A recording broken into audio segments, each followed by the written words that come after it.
News ગુજરાતના મહત્વના સમાચારની શરૂઆત કરીશું વિસ્તારથી। એ પહેલા સૌપ્રથમ વાત કરીશું મહત્વના સમાચારથી। અમદાવાદથી એક મોટા સમાચાર આવી રહ્યા છે। અમદાવાદથી લંડન જતી વધુ એક ફ્લાઇટ રદ કરવામાં આવી છે।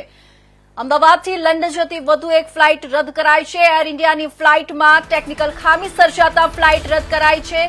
આ સૂત્રો પાસેથી માહિતી મળી રહી છે। એર ઇન્ડિયાની ફ્લાઇટમાં ટેકનિકલ ખામી સર્જાતા ફ્લાઇટ રદ કરવામાં આવી છે। ટેક ઓફ પહેલા જ ટેકનિકલ ખામી પકડતા દુર્ઘટના ટળી ગઈ છે। ટેક ઓફ પહેલા જ ટેકનિકલ ખામી પકડાતા જ દુર્ઘટના ટળી જવા પામી છે। ફ્લાઇટ રદ થતા મુસાફરોને હાલાકીનો સામનો કરવો પડ્યો। ફ્લાઇટ રદ થતા મુસાફરોને હાલાકીનો સામનો કરવો પડ્યો, જ્યાં લંડન જેવા નીકળેલા અનેક યાત્રીઓ એરપોર્ટ પર જ અટવાયા હતા। ફ્લાઇટ રદ થતા મુસાફરોને હાલાકીનો સામનો કરતા લંડન જતા નીકળેલા અનેક યાત્રીઓ એરપોર્ટ પર જ અટવાયા હતા।